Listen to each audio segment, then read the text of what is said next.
وعلى آلہ وصحبہ اجمعین اما بعد درود پاک کا نذرانہ پیش کیجیے صلی اللہ علی النبی الامی وآلہ صلی اللہ علیہ وسلم صلاۃ و سلام علیک یا رسول اللہ صلی اللہ تعالی علیہ وسلم۔ امام جلال الدین سیوطی رحمۃ اللہ علیہ کی احوال آخرت کے سلسلے میں جو تصنیف ہے شرح الصدور بشرح حال الموت والقبور، اس میں سے چند روایت آپ نے بزرگان دین کس طریقے سے بعد از وصال کلام فرماتے ہیں اور اللہ تعالیٰ کس طریقے سے ان کو زندگی عطا فرماتا ہے پس مرگ، اس کے متعلق چند روایت آپ نے سماعت کی تھی۔ آج مزید اسی فصل کی، اسی موضوع کی چند مزید روایات آپ کے سامنے انشاءاللہ پیش کی جائے گی۔ بسم اللہ الرحمن الرحیم۔ سیدنا ابو یوسف غسولی رحمۃ اللہ علیہ فرماتے ہیں، میں سیدنا ابراہیم بن ادہم رضی اللہ تعالیٰ عنہ جو بہت بڑے بزرگ تھے اور جنہوں نے بادشاہت کو چھوڑ کر فقیر اختیار فرمائی، میں ان کے پاس ملک شام گیا تو انہوں نے فرمایا کہ آج میں نے ایک عجیب چیز دیکھی ہے۔ میں نے پوچھا وہ کیا ہے؟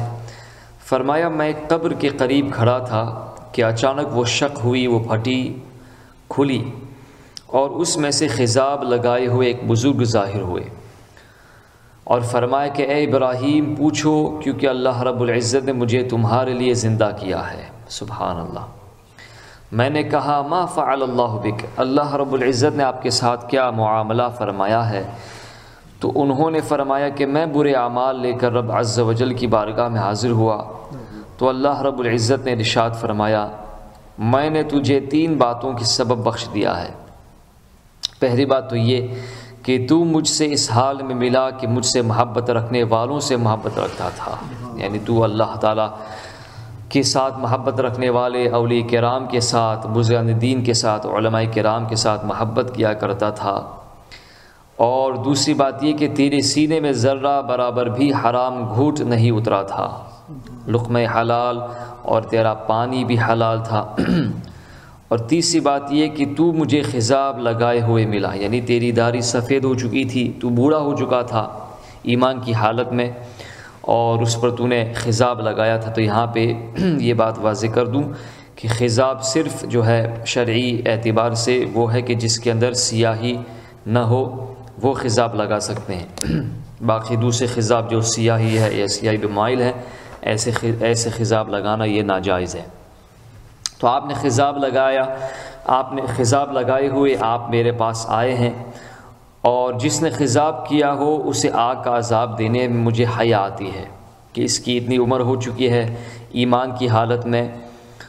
تو اس کے بعد یہ قبر بند ہو گئی اور پھر فرمایا حضرت ابراہیم بن ادہم رضی اللہ تعالیٰ عنہ نے مجھ سے فرمایا کہ اے غسولی تجھ پر افسوس ہے، اللہ رب العزت کے لیے عمل کر کہ وہ تجھے عجائبات دکھائے گا، اللہ تعالیٰ تجھے بہت ساری عجیب چیزیں دکھائے گا کہ جس کے ذریعے تو عبرت پکڑ سکتا ہے۔ نیشاپور کے قاضی حضرت سیدنا ابو ابراہیم رحمۃ اللہ علیہ کے پاس ایک شخص آیا اور کہنے لگا میں آپ کو ایک عجیب بات بتانا چاہتا ہوں۔ آپ نے پوچھا وہ کیا؟ کہنے لگا میں پہلے کفن چور تھا، کفن چوری کیا کرتا تھا۔ ایک دن ایک عورت کا انتقال ہوا تو میں اس کے جنازے میں شریک ہو گیا تاکہ اس کی قبر کا پتہ لگا سکوں۔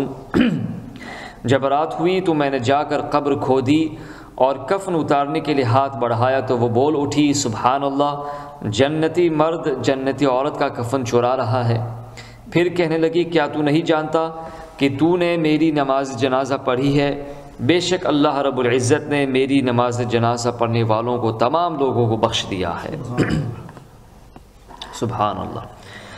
حضرت سیدنا عبدالعزیز ابن عبداللہ ابن سلمہ رحمۃ اللہ علیہ فرماتے ہیں ایک شخص اپنی بیوی کے ہمراہ شام کے شہر اندر میں رہتا تھا اور اس کا ایک بیٹا شہید ہو چکا تھا۔ ایک دن اس شخص نے اچانک ایک گھڑ سوار کو آتے دیکھا تو بیوی سے کہنے لگا کہ اے فلانی دیکھ ہمارا بیٹا آ رہا ہے۔ اس نے کہا کہ شیطانی وسوسے کو خود سے دور کر، بیٹے کو شہید ہوئے تو اتنا عرصہ ہو چکا ہے، تیرے دماغ پر اثر ہو گیا ہے۔ چنانچہ وہ استغفار کرتے ہوئے دوبارہ اپنے کام میں مشغول ہو گیا۔ پھر شوہر نے نظر اٹھا کر دیکھا، باپ نے نظر اٹھا کر دیکھا تو وہ گھڑ سوار قریب آ چکا تھا۔ کہنے لگا ارے بیوی دیکھ تو صحیح، خدا کی قسم ہمارا بیٹا آ چکا ہے۔ بیوی نے دیکھا تو کہا واللہ یہ تو وہی ہے۔ چنانچہ وہ ماں باپ کے پاس کھڑا ہو گیا۔ باپ نے پوچھا بیٹا کیا تم شہید نہیں ہوئے تھے؟ عرض کی کیوں نہیں، لیکن ابھی حضرت سیدنا عمر ابن عبدالعزیز رحمۃ اللہ علیہ کا انتقال ہوا ہے، اور شہداء نے، تمام شہداء نے اپنے رب عز و جل سے ان کے جنازے میں شرکت کی اجازت مانگی ہے، میں بھی ان میں شامل تھا، لہٰذا میں نے آپ دونوں کو سلام کرنے کی اجازت بھی مانگ لی۔ پھر وہ والدین کے لیے دعا کر کے روانہ ہو گیا، اور سیدنا عمر ابن عبدالعزیز رحمۃ اللہ علیہ کے بارے میں پتہ چلا کہ ان کا وصال بھی اسی ساعت اسی گھڑی ہوا تھا کہ جس گھڑی یہ شخص وہاں پر حاضر ہوا تھا۔ سبحان اللہ۔ یہ تمام واقعات مستند ہیں، یعنی سند کے ساتھ ہیں۔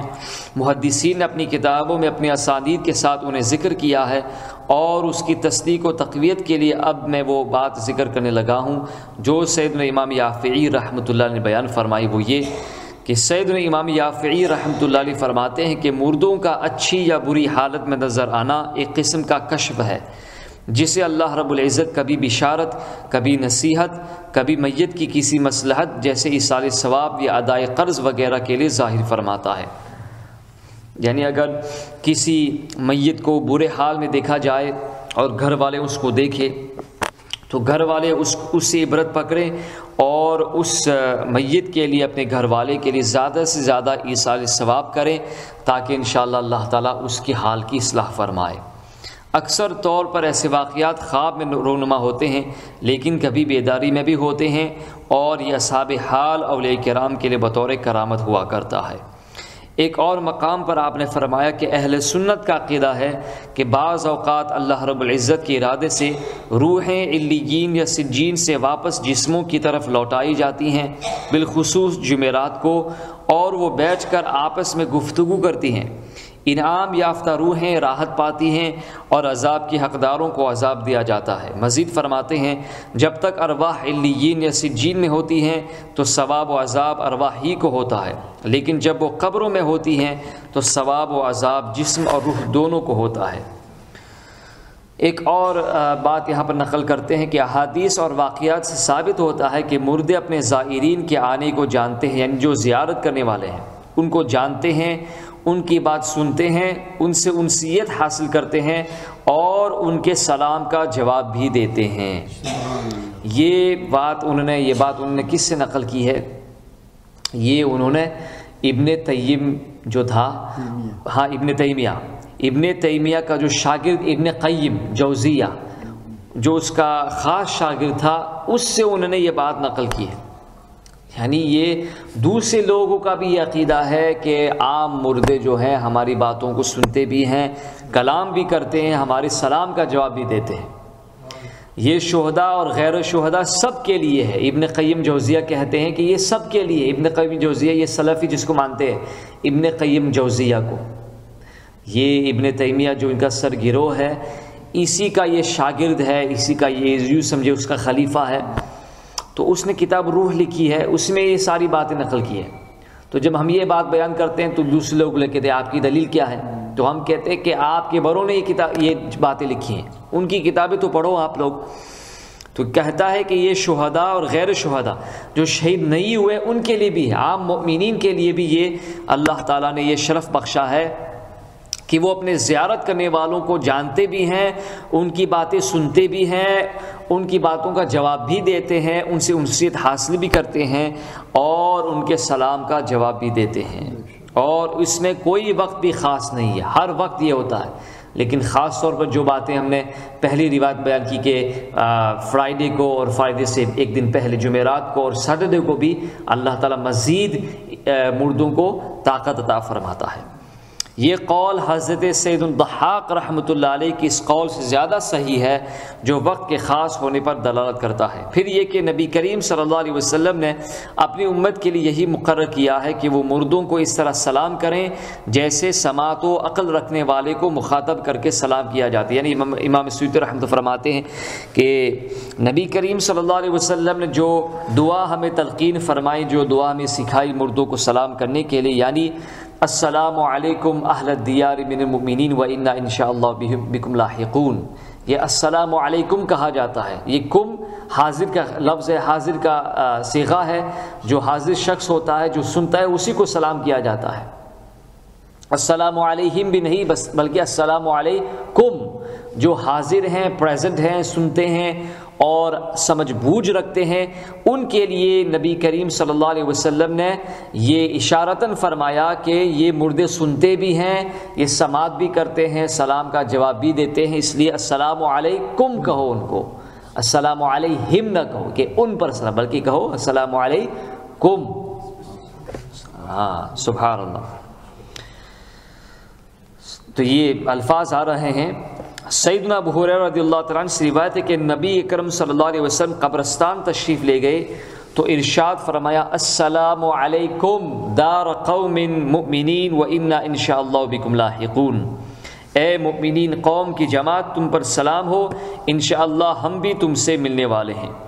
سیدنا بریدہ رضی اللہ تعالیٰ عنہ روایت کرتے ہیں کہ نبی اکرم صلی اللہ علیہ وسلم نے ہمیں سکھایا کہ قبرستان جائیں تو یوں کہیں السلام علیکم اہل الدیار من المسلمین وإنا انشاءاللہ بکم لاحقون انتم لنا فرط ونحن لکم تبع اسأل اللہ لنا ولکم العافیہ. اے قبر والو، اے قبر والے مسلمانوں، تم پر سلام ہو، انشاءاللہ ہم بھی تم سے ملنے والے ہیں.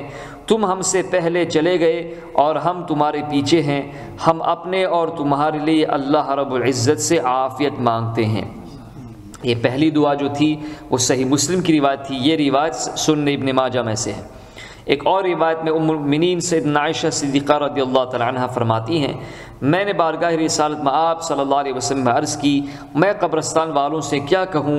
ارشاد فرمایا یوں کہو السلام علی اہل الدیار من المسلمین ویرحم اللہ المستقدمین منا والمستأخرین وإنا انشاءاللہ بکم لاحقون.